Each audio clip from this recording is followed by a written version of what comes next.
கர்த்தர் நல்லவர், அவர் கிருபை என்றும் உள்ளது. எப்படி அவர் நல்லவர் ஆவார்?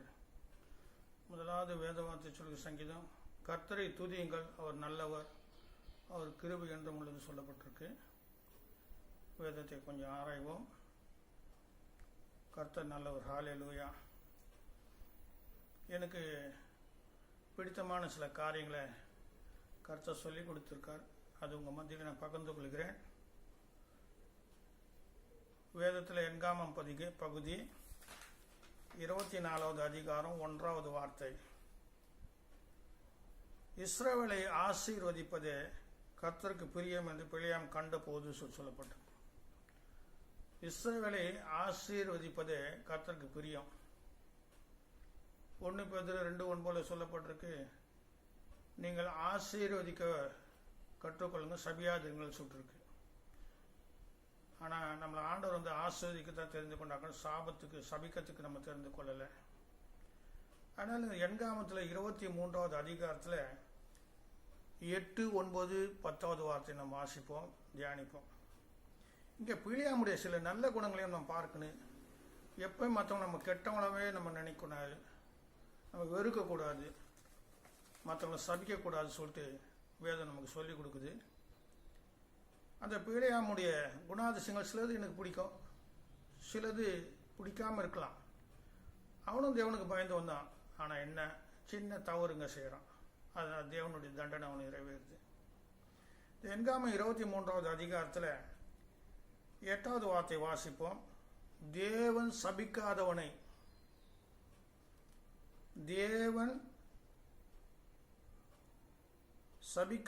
நான் எப்படி தேவன் சபிக்காதவன் நான் எப்படி சபிப்பது எப்படி? தேவன் சபிக்காதவனை நான் சபிப்பது எப்படி? கர்த்தர் வெறுக்காதவனை நான் வெறுப்பது எப்படி?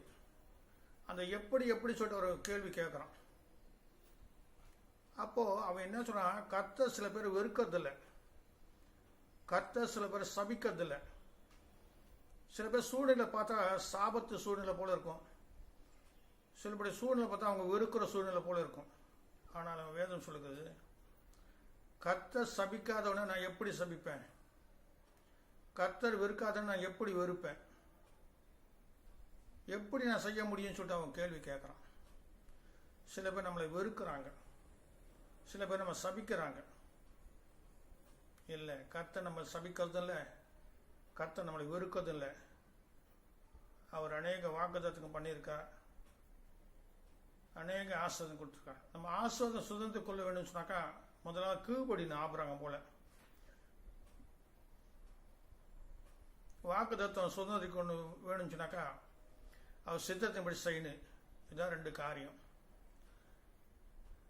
நான் பிள்ளையாம் பார்க்கும்போது அந்த வார்த்தை எனக்கு ரொம்ப பிடிக்கும்.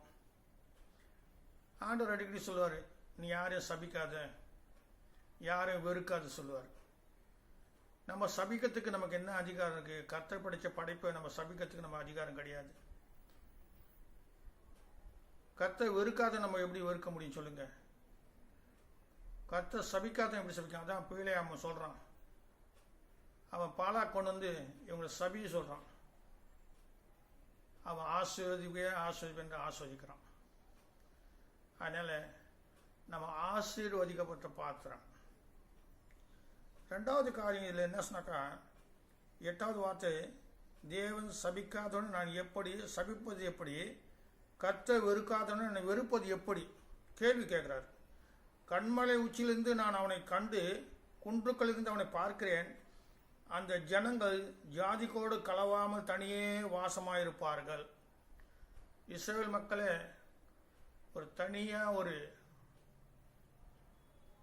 அங்கீகாரம் பெற்றவங்க, தேவனுடைய பிள்ளைங்கள் சொல்லிட்டு முத்திரிக்கப்பட்டவங்க. ஹல்லேலூயா. அடுத்தது அந்த எண்காமம் 23 10வது வார்த்தையில் இந்த வார்த்தையும் எனக்கு ரொம்ப பிடிக்கும்.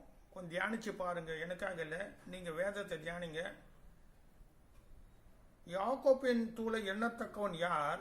இஸ்ரவேலின் கற்பங்க எண்ணுகிறவன் யார்?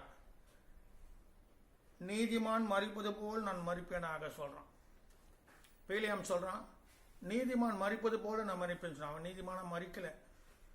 அவன் என்ன சொல்றான்? துர்ராசனம் சொல்லி கொடுத்தான் பாலாக்கு, இந்த ஜனங்களோடு உன் பெண்களை வேசித்தனம் பண்ண விட்டாக்கா பரிசுத்தம் கெட்டு போகுது, தேவ கோபம் வருது, பிலேயாமை கொன்று போட்டுறாங்க. ஆனால் பிலேயாமை சொல்கிறான், நீதிமான் மறிப்பது போல் நான் மறிப்பேனாக சொல்கிறான். இன்னைக்கு அநேகர் அப்படி தான் சொல்கிறாங்க, தங்களை நீதிமானுங்க என்றாங்க. தேவன் ஒருவர் தான் நீதிமான். நான் நீதிமான் மறிப்பது போல மறிப்பேன் சொன்னால் எத்தனை பேர் மறிச்சாங்க? மறிக்கலை. ஆனால் நீதிமான் போல மறிக்கணும்னு சொன்னாக்கா தேவன் சொன்ன வாக்கு தத்தங்கள், தேவனுடைய வார்த்தைகள் நம்ம கை கொள்ளணும். அந்த பிலேயாம் தீர்க்கத்தை சொல்றாரு,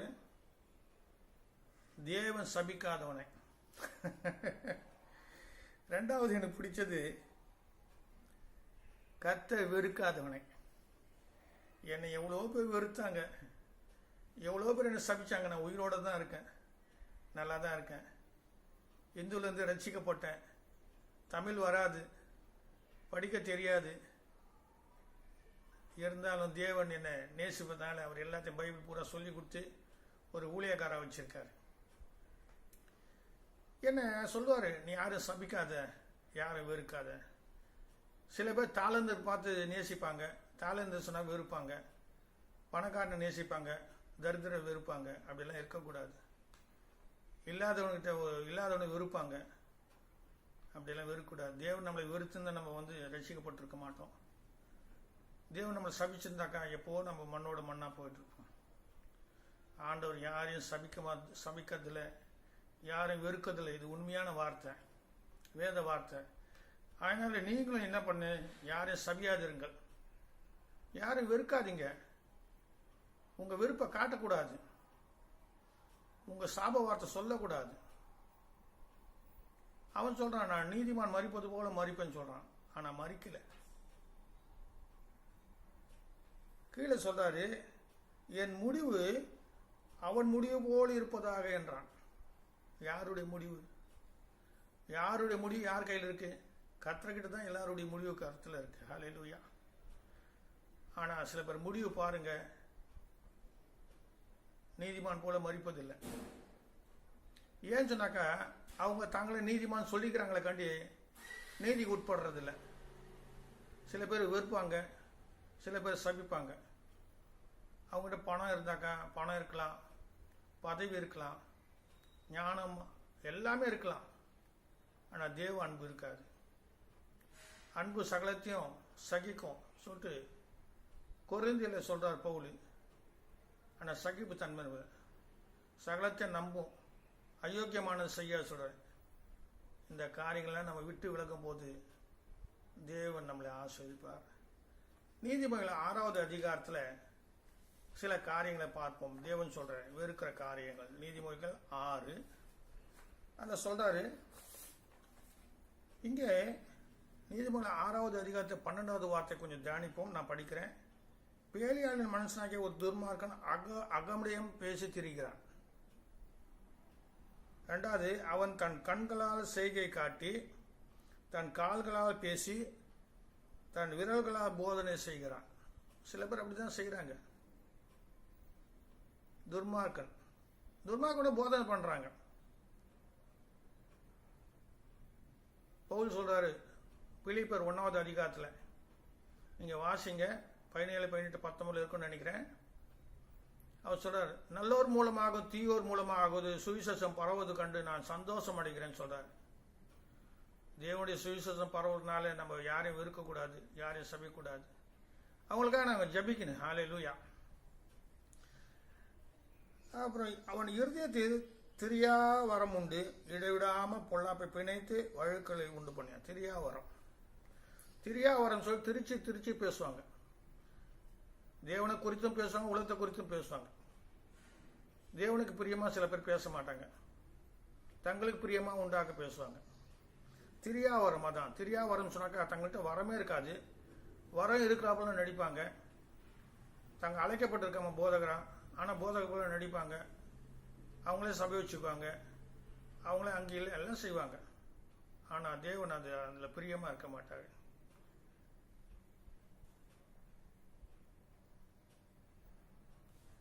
இந்த 6வது நீதிமன்றம் 6:14 அவன் இருதயத்தில் திரியாவரம் உண்டு, இழிடாமல் பொல்லாப்பு பிணைத்து அழுக்களை உண்டு பண்ணுகிறான். 15 ஆகிய சடுதியில் அவனுக்கு ஆபத்து வரும், சகாயமின்றி சடுதியில் நாசம் அடைவான்.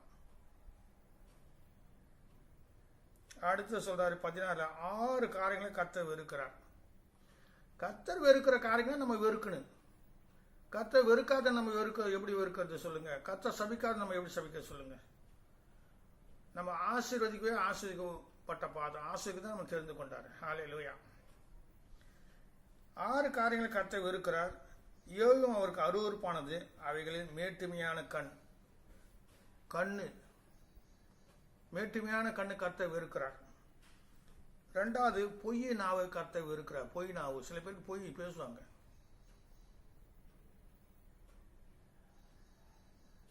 3வது குற்றமற்றவருடைய ரத்தம் சிந்தும் கை. சில கை பாருங்க கெடுதல் பண்ணிக்கினே இருக்கும். ரத்தம் சிந்தத்துக்கு அந்த கை உதவியா இருக்கும். துர்ஆலோசனை பிணைக்கும் இருதயம். சில பேர் இருதயமே கர்த்தருக்கு விரோதமா இருக்கும்.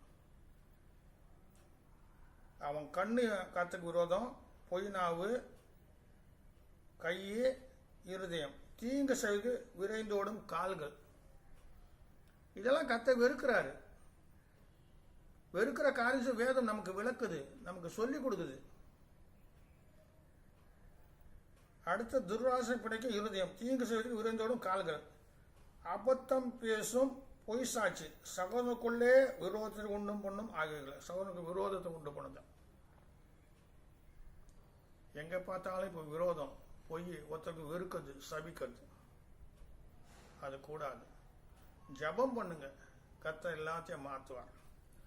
அதே போல சகேரியா 8வது அதிகாரம், சகேரியா 8வது அதிகாரத்தில் சில வார்த்தைகளை பார்ப்போம். சகேரியா 8வது அதிகாரம்.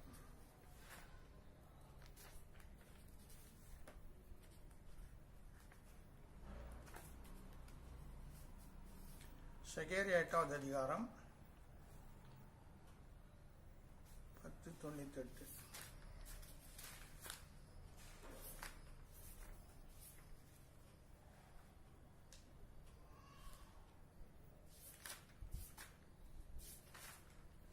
சகேரியா 8வது அதிகாரம்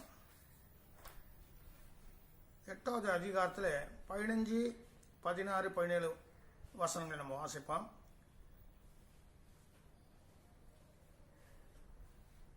அந்நாட்களில் எருசலேமுக்கு யூதாவுக்கும் நன்மை செய்யபடி திரும்ப நினைத்தேன், பயப்படாதேயுங்கள்.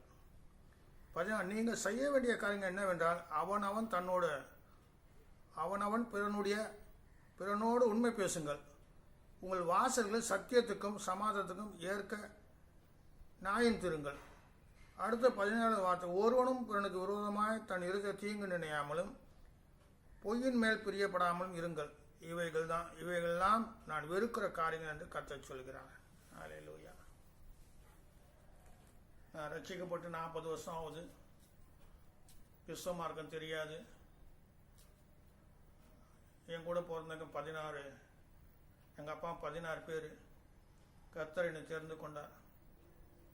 மெட்ராஸ் வரைச்சே வெறும் 100 ரூபாய் தான் கொண்டு வந்தேன். ஆனால் கர்த்தர் 40 வருஷம் நிற்க வச்சிருக்காரு. எத்தனையோ பேர் என்னை மோசம் பண்ணாங்க, என்னை வெறுத்தாங்க, என்னை சபிச்சாங்க. ஆனால் தேவன் என்னை சபிக்கவும் இல்லை, என்னை வெறுக்கவும் இல்லை.